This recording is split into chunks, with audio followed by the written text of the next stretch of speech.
Hi Cancer! Welcome po sa ating channel at ito ang inyong daily Kabay Tarot reading for January 27, 2025. Please be reminded kung naka-resonate kayo, comment down. Kung hindi kayo naka-resonate, ibigay niyo po sa iba kasi channel reading po ito. This is for you Cancer ngayon January 27, 2025.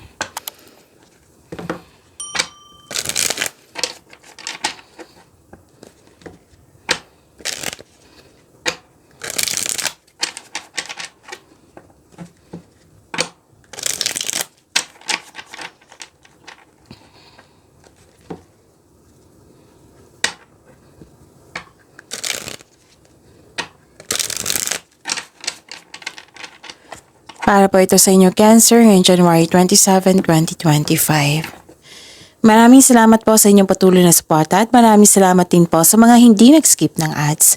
Gamitin ang reading na ito bilang gabay lamang. Sa mga hindi pa nag-subscribe, subscribe na po kayo at click bell notification para malaman nyo na may bago tayong video. Para sa mga gusto magpa-rating po, may lumabas dyan sa screen nyo ngayon.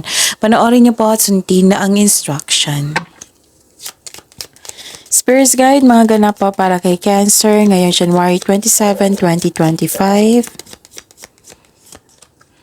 I need 3 cards po.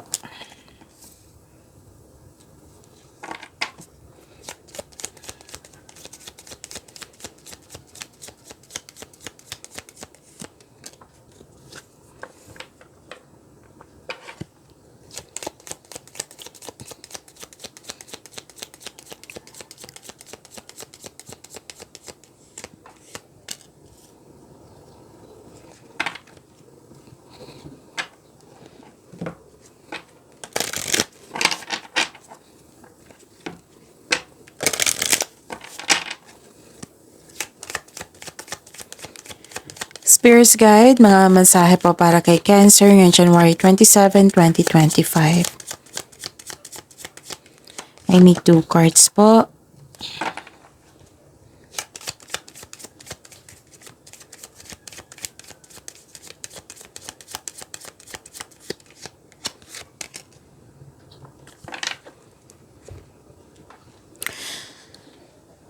Okay. Maraming salamat po sa patuloy na tiwala at suporta sa ating channel, Cancer. Ngayong January 27, 2025, nakita ko dito yung career stability. Some of you gumagawa ng paraan para magkaroon ng career stability and some of you nakamit na ang career stability. Nakita ko dito na may dumating na opportunity, proyekto na bibigyan mo siya ng long-term plans. Basta action to na gumagawa kayo ng paraan para may sakatuparan at magkaroon ng kaunlaran. 2 card na mismo nagsabi po niyan. At pwede din may bisita kayo ngayon or kayo ang bisita. May balak or ngayon na, ngayong araw na ito, na nagbigay din ito ng news or information sa iyo at bibigyan mo ng agarang action po ito or reaction. Okay, tapos may malaking influence ng isang lalaki sa araw na ito. Parati itong lumalabas sa inyo, Cancer. Pansin nyo? Oo. So, kung araw-araw nyo lang na panood itong daily natin na gabay, na, oo. So, pansin ko talaga, kung i-correct me if I'm wrong, pansin ko talaga kay Cancer. Halos araw-araw na may lalaking influence. Pwedeng kayo ito na malaking influence sa kapwa mo. Pwedeng sa isang tao na malaking kanyang influence. Maaring siya yung magbigay ng tulong sa iyo, happiness sa iyo, inspiration, or sakit ng ulo na nagbigay ito ng concern. Cancer. Okay? So, ang sabi ng card niyo po dito, let go of other thoughts and opinions. Huwag kayo mapapekto sa kanilang mga opinion or sinasabi sa inyo, lalo na hindi totoo. Okay, Cancer? Tapos, it is time to embrace who you really are. Be true to yourself. Okay? And stay grounded and welcome the new knowledge and perspective coming to you. Spirits Guide, ano po yung energy ni Cancer ngayong January 27, 2025?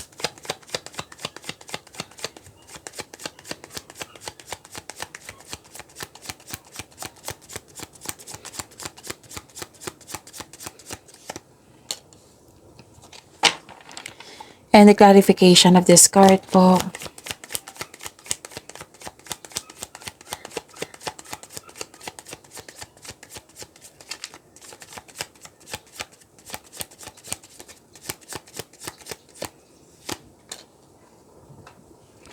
Okay, Cancer. Kung may narinig kayo, may nakita kayong repeating message, lalo na't araw-araw na lang lumalabas, bigyan nyo po ng atensyon na kung maaari po. At kung maaari din po, bigyan nyo po ng solusyon at aksyon para magkaroon ng changes. Okay, Cancer? Remember, Cancer, at the end of the day, alam mo na ikaw lang taong may kakayahan at responsable na gumawa ng sarili mong katotohanan at kinabukasan. So, ano yung energy ni Cancer?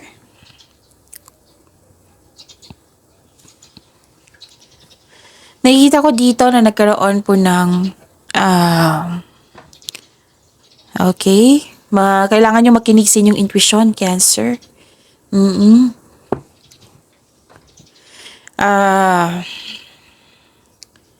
May hidden motives akong nakikita dito, confusion, or may nangyari ini-ignore mo, ganon. Kailangan nyo mag-connect sa inyong intuition. Kung hindi nyo alam sa mga bago dito, kung hindi nyo alam kung paano mag-connect sa inyong intuition, i-search nyo po sa Google on how to connect to your intuition. Kasi maraming paraan yan, okay? So, nag-overthink kayo dito eh. Nag-overthink kayo, Cancer. Nag-overthink, nag-overanalyze kayo sa isang sitwasyon.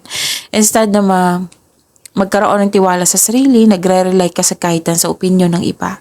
So, wala namang masama na mag-rely ka sa guidance or opinion ng iba. Kundi, the most priority, ang priority kasi first of all, yung magkaroon ka ng tiwala sa inyong sarili. Magkaroon kayo ng tiwala sa inyong sarili. And this is also means na yung sabi ko kanina na may nangyari na in-ignore mo. May nangyari na in-ignore mo, it might be ayaw mo ng problema, ayaw mong bigyan ng attention kasi may gagawin ka pa, ganun. May dahilan yan. May dahilan yan. Pero sabi ng card nyo po dito, bigyan nyo po daw ng attention. Bigyan nyo po daw ng solusyon. Sabi po ng card nyo.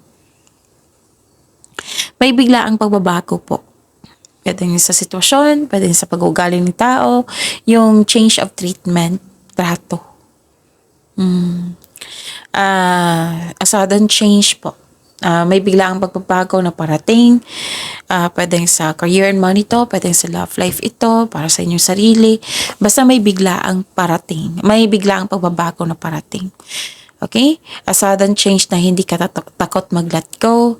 Ang darating na pagbabago na ito ay makasuporta sa inyong growth and expansion. Okay? So, this card tells you na always expect the unexpected.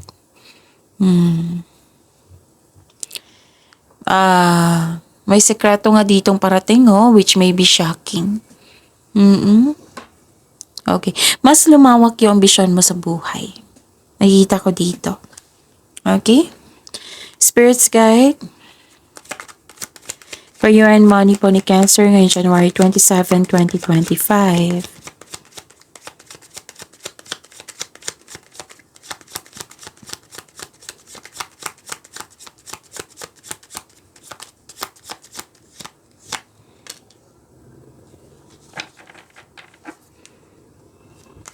The clarification of this card po.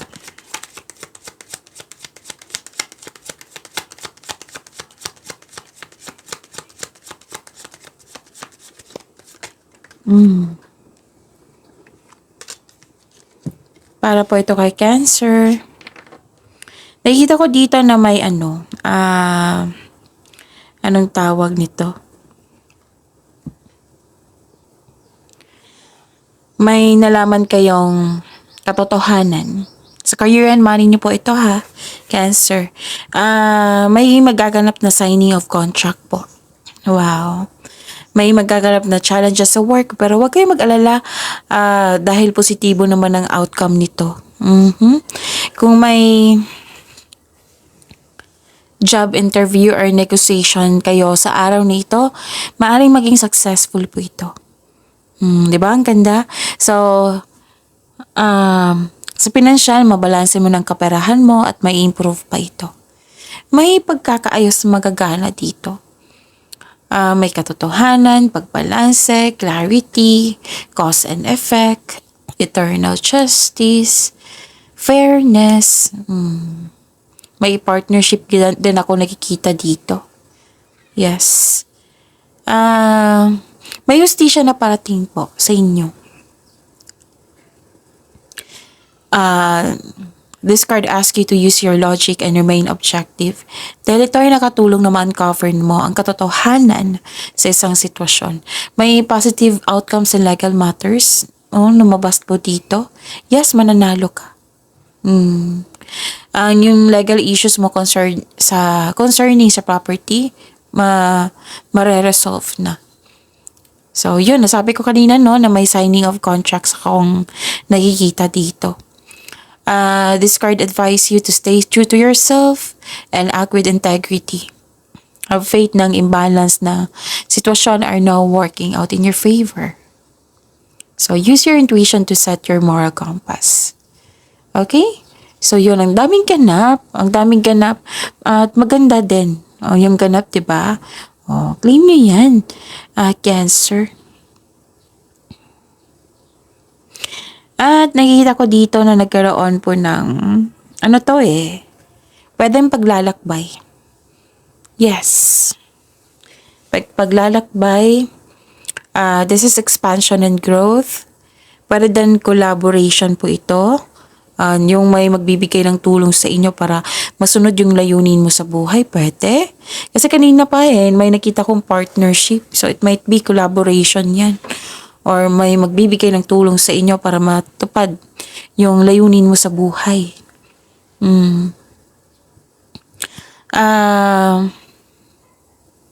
Okay. Makita mo na mga bunga na yung pagsisikap.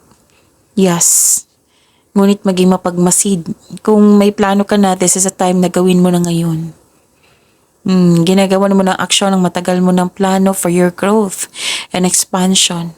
May posibilidad na maglakbay o yung sabi ko sa inyo na travel. So, posibilidad yan ha, Cancer. Excuse me. O ituloy mo na ang matagal mo ng plano mag-abroad para doon ka na magtrabaho. Let's say nasa abroad ka na. Pwede na iniisip mo ngayon is babalik ka para mag-abroad. Babalik ka dyan sa abroad. Or lilipat ka sa ibang bansa. Yes.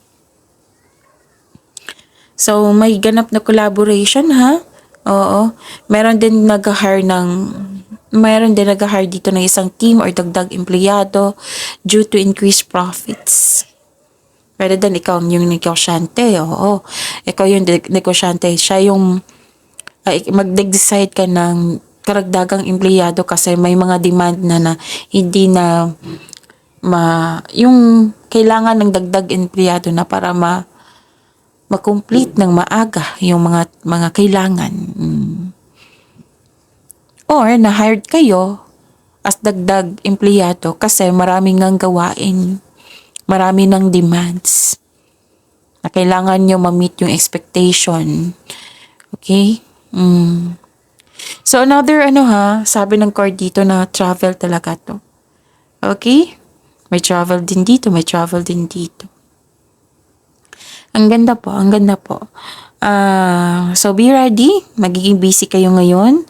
May biglaang pagbabago. So, magkailangan yung maging ready. Okay? So, yun. Conserve your energy.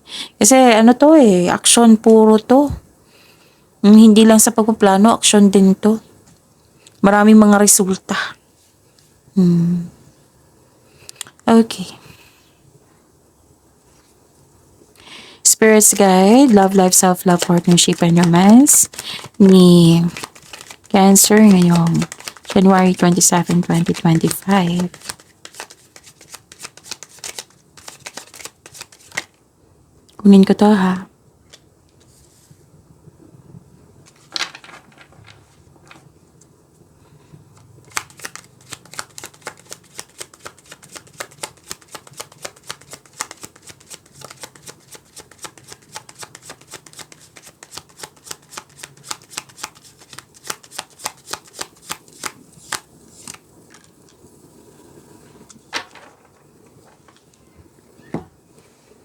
Okay.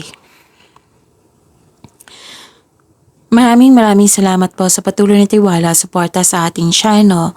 At maraming salamat din po sa mga hindi nag-skip ng ads. Okay.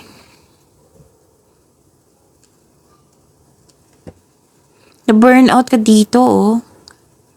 Pwedeng may sumusobra na. Oo, pwedeng marami kayong gawain or niisip. Dala-dala. Na-burnout kayo. Gusto mong iwan na hindi. Ganon. May inisip kayo na may gusto kayong iwan na hindi. Ganon.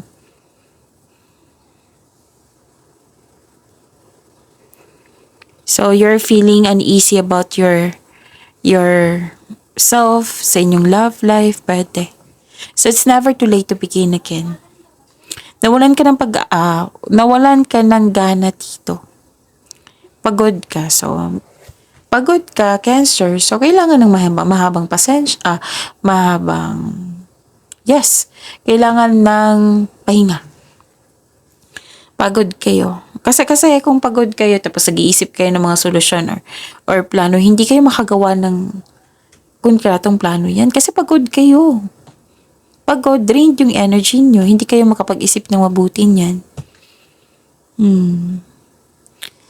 So, gawa kayo ng solusyon. Kasi nawalan kayo ng gana. Nakikita ko dito, nawalan kayo ng gana na hindi gumikilos. Ganon. Hindi gumagawa ng solusyon. So, ano yung dapat gawin mo? Alam mo naman na walang pagbabago na mangyari yan kung nag-stop kayo. Kailangan ng changes. Kailangan ng action ito. May concern kasi dito sa hindi nagbigay ng halaga, being undervalued, overworking, or overthinking, pwedeng ganun. Na-drain yung energy mo dito So, kailangan ng tamang pahinga. Para sa pagbalik mo, re-energize ka na, makapag-isip ka na mabuti kung ano yung solusyon. Kasi gagawa ka ng solusyon dito kasi nabibigatan ka or sumusobra na. Yan yung nakikita kong concern dito. Okay, ano pa?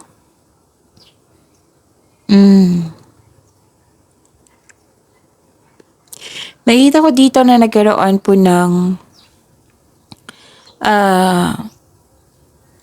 you're clinging to the past. May naalala ka, you're clinging to the past.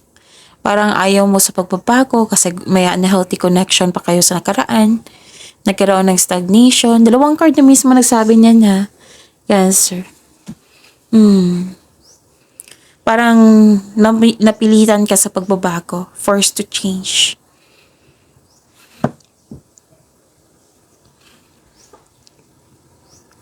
Nilalaban mo ang pagbabago.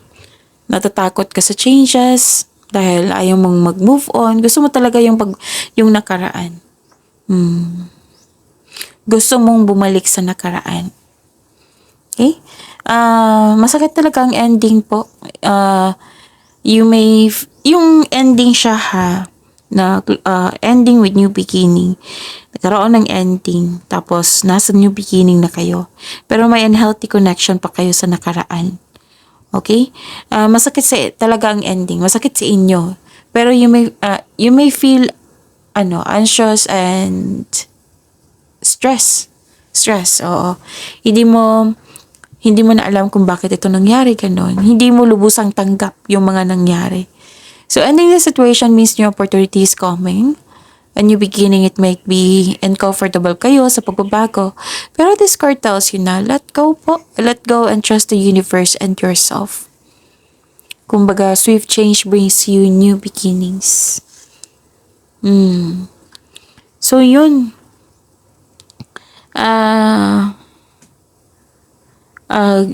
Puro action to balance, stay calm and relax. Kung nakaramdam kayo ng pagod, then pahinga. Okay? So, pagyamanin niyo po yung blessings sa binigay sa inyo. Cancer, see you tomorrow. Please like, subscribe, and click the button for notification para updated po kayo sa daily tarot reading natin. Maraming salamat po.